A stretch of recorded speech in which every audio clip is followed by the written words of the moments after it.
नमस्कार। मैं सुनील कुमार आपका स्वागत करता हूं आपके अपने चैनल क्या ऐसा होता है में।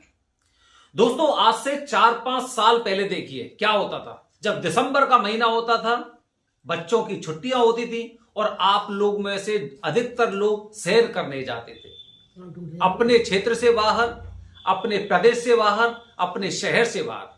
कोई एक अच्छी सी डेस्टिनेशन आपका परिवार चुनता था और उस जगह जाकर आप लोग उन जो छुट्टियां होती थी उनको बिताने जाते थे।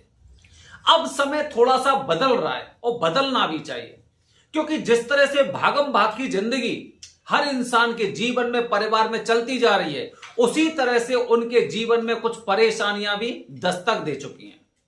दोस्तों, आजकल लोग अपनी कुंडली के बारे में, अपने भविष्य के बारे में बहुत ज्यादा चिंतित रहते हैं और जब उन्हें पता चलता है कि उनकी कुंडली में किसी तरह का दोष है तो लेकिन उन्हें समय नहीं मिल पाता है कि आखिरकार इस दोष के निवारण के लिए पूजा कब की जाए, कहां पर की जाए। छुट्टियां नहीं है, लेकिन अब आपके ये बहाने नहीं चलेंगे कि आपके पास छुट्टियां नहीं है। इस साल का 2024 का अंतिम महीना और इस महीने में भी करीब 7 दिन बचे हैं। मतलब आपके पास समय है। आप अगर जॉब करते हैं, बिजनेस करते हैं, बच्चों की छुट्टियां हो चुकी हैं, तो निश्चित रूप से आपके पास छुट्टियां होंगी।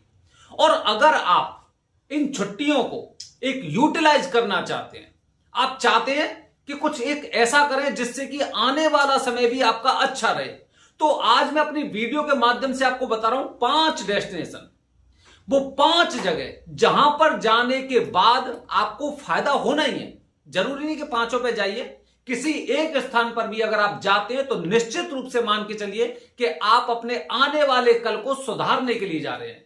मौज मस्ती तो जीवन भर चलती रहती है। हमें कहीं विदेश नहीं जाना, विदेश भ्रमण नहीं करना, हमें उस जगह जाना है जहां पर हमारे आने वाले भविष्य के लिए एक सुनहरा भविष्य हो।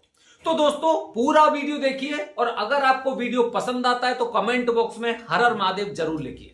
दोस्तों, पहले स्थान की बात कर रहा हूं। पहला स्थान त्र्यंबकेश्वर बताया जाता है।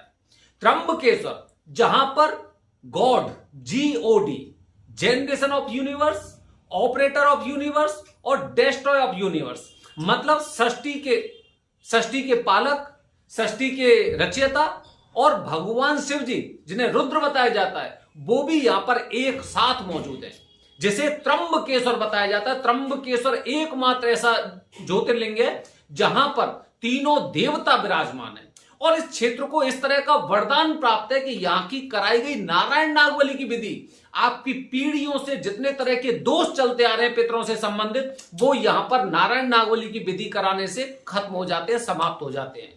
काल सर्प दोष के लिए जो लोगों के जीवन को अंधेरा कर देता है, उनके भविष्य को धुंधला कर देता है, ये स्थान उनके लिए है। काल सर्प दोष के निवारण के लिए या फिर त्रिपिंडी श्राद्ध मतलब 3 पीढ़ी के जो आपके परिवार के जो लोग हैं जो प्रेत योनि में पड़े हुए हैं, जिनको मुक्ति नहीं मिली है, उनकी मुक्ति के लिए यह स्थान श्रेष्ठ है। मतलब आप अपने भविष्य को सुनहरा किस तरह से कर रहे हैं कि आप अपनी कुंडली के अनुसार इन दोषों का निवारण कर रहे हो, अपनी छुट्टियों को यूटिलाइज कर रहे हो।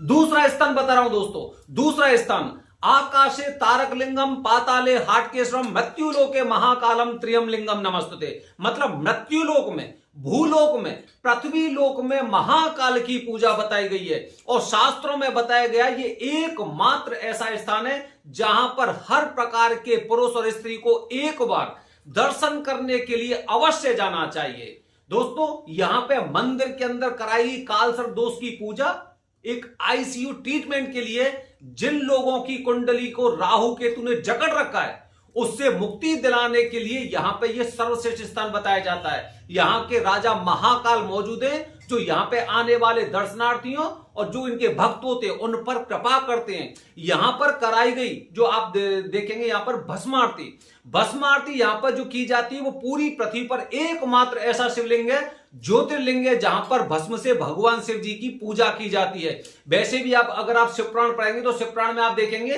कि भगवान शिव जी को कुछ चीजें प्रिय हैं, जिसमें से एक बिल्वपत्र हो गया, एक आपका ये भस्म हो गई, इस तरह की चीजें या फिर रुद्राक्ष हो गई, इस तरह की चीजें भगवान शिव जी को बहुत ज्यादा पसंद है। तो मंदिर के अंदर कुंडली में किसी भी तरह का दोष हो, पितृदोष और मंगल दोष को छोड़कर। वो महाकाल मंदिर में आपकी पूजा होने वाली है। मंगल दोष के लिए यहां पे मंगल देव का जन्म हुआ था, जिसे मंगलनाथ मंदिर बोला जाता है, यहां पे पूजा होती है। और पितरों की शांति के लिए यहां पर दो स्थान है, एक रामघाट जहां पर भगवान श्री राम ने राजा दशरथ जी के लिए पिंडदान किया था, और एक दूसरा जिसे सिद्धवट बताया जाता है। माना जाता है पूरी पृथ्वी पर 3 सिद्धवट है, जिनमें से एक उज्जैन में विराजमान है, और शास्त्रों के मुताबिक बताया जाता है कि माता पार्वती ने इस वट वृक्ष को खुद लगाया था। तो यहां पर कराई गई पितरों से संबंधित किसी भी तरह की पूजा, चाहे नारायण नागबली की विधि हो या त्रिपिंडी श्राद्ध हो या पितरों की कोई भी पूजा हो, वो यहां पर सर्वश्रेष्ठ बताई जाती है।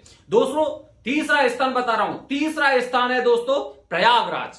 प्रयागराज, जैसे कि अगर आप देखेंगे प्रयागराज मतलब भगवान विष्णु को प्रयाग बहुत ज्यादा पसंद था, प्रयाग क्षेत्र बहुत पसंद था, और यहां पर गंगा यमुना और सरस्वती मतलब संगम विराजमान है। और आने वाले समय में तो आपके लिए यहां पर कुंभ का मेला भी लगने वाला है। तो दोस्तों ये भी आपके लिए एक अच्छा ऑप्शन हो सकता है, अगर आप इन छुट्टियों को ठीक से यूटिलाइज करना चाह रहे हैं, अपने भविष्य को सुनहरा करना चाहते हैं। काफी लोग यहां पर पिंडों के लिए तर्पण करते हैं, पिंडदान करते हैं। यहां के कराए गए पिंडदान भी माना जाता है कि पितरों को मोक्ष प्रदान करते हैं।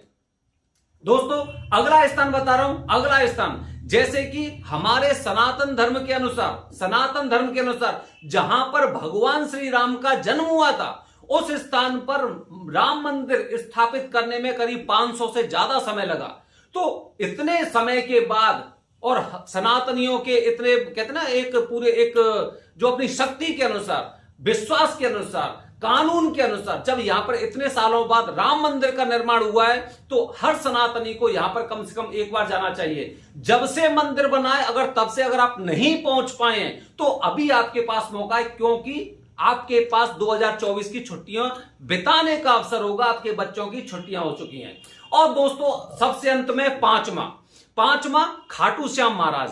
दोस्तों खाटू श्याम महाराज की महिमा के बारे में बताया जाता है कि जैसे जैसे कलयुग चरम सीमा पर होगा, वैसे वैसे यहां पर भीड़ बढ़ेगी। मतलब अगर आप देखेंगे अभी से करीब 50 या 100 साल बाद, तो पूरी पृथ्वी में सबसे ज्यादा भीड़ के 2 स्थान होंगे।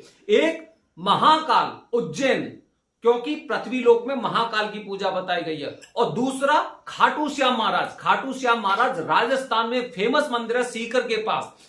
दोस्तों खाटू श्याम महाराज जी भगवान श्री कृष्ण बोल सकते हैं, भगवान विष्णु के परम भक्त बोल सकते हैं, और उनका ही स्वरूप बोल सकते हैं। और माना जाता है जैसे भगवान श्री कृष्ण ने तो यह वरदान भी दिया था कि जैसे जैसे कलयुग चरम सीमा पर होगा, खाटू श्याम महाराज के दर्शन करने का मतलब ही माना जाएगा कि किसी इंसान ने भगवान श्री कृष्ण की, भगवान विष्णु की पूजा की है।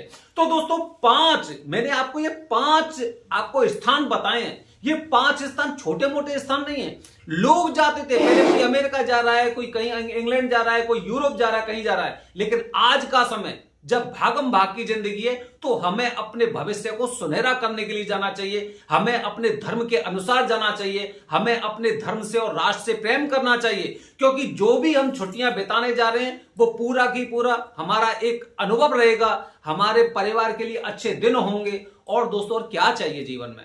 तो दोस्तों बने रहिए हमारे चैनल के साथ। आने वाली वीडियो में आपको बता रहा हूं कुछ अलग और नई जानकारी। हर हर महादेव, हरिओम।